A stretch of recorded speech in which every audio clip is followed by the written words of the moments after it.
clean up this end nub of 8-inch 1018. Good enough where we can actually start making things out of it. We're going to make ourselves a little piece for the milling vise. So I've hacked off about 6.5 or 6 5/8 inches roughly of 3/4 by 2 mild steel flat bar, and we'll put that in the mill and we'll take a few cuts and make something up. All right, so we faced that bottom edge, flipped it around, faced this top edge. Now we'll turn it on its side. Now I'm gonna face this side here, zero out my DRO, and then move over and face this side over here, and then hit the half reading function on the DRO there, and that'll get me center of the spindle over center of the part. All right, now that I got it set up this way, I'm gonna put a big wide slot in here, 6.06 wide overall. So minus the radius of the cutting tool there, we got to move over 1.78 inches from each side of the center line, and I put 0 points on the DRO on the left and right edge there, so I can just hog away at it, and probably do it in 2 passes.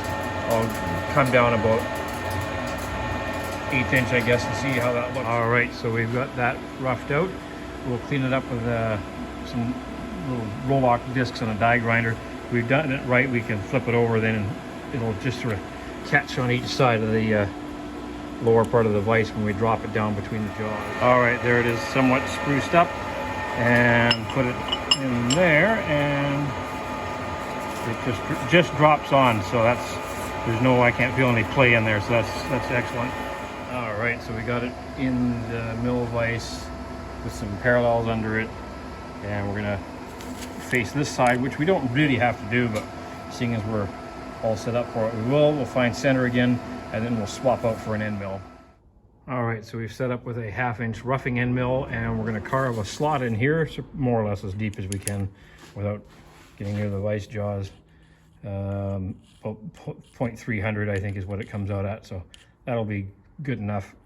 And that's only a 1/2 inch wide cutter, so we'll probably move over a fair bit and open that slot up to roughly 1 inch wide. We'll have a look as we go, and we may or may not go in there with a corner rounding end mill and just clean up the corners. We could also chamfer them too. Maybe we'll do that. Okay, we got that slot in. It's about 300 deep and about 1 inch wide. We'll just chamfer the 2 corners there. All right, there's the finished product, and it would live down in there.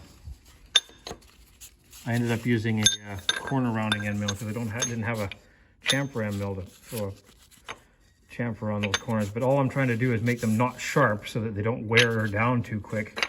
As long as they're parallel to each other, it doesn't matter what shape they are, but they should be parallel.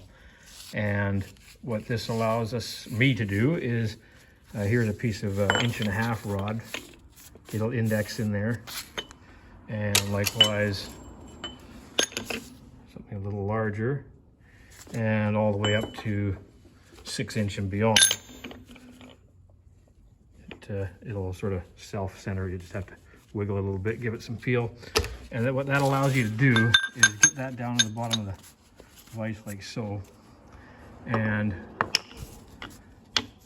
get that set up in the middle, clamp it, find your center line of the part, remember that, log it, lock the table, whatever you want to do, and then when you loosen off the vise jaw, you can then rotate this part, and it remains with the center line in the center of the vise. So that allows us to do some sort of foreman's indexing in the mill vise quite quickly and easily. So this will feature in other videos, I hope. And there's some other versions of it that make it a little bit more friendly to use with larger diameter parts. But for the 1.5 inch to, I don't know, 8 inch, this will probably be fine. And I don't generally work round parts that are larger than 8 inch diameter anyway, so this will be just fine. And thanks for watching.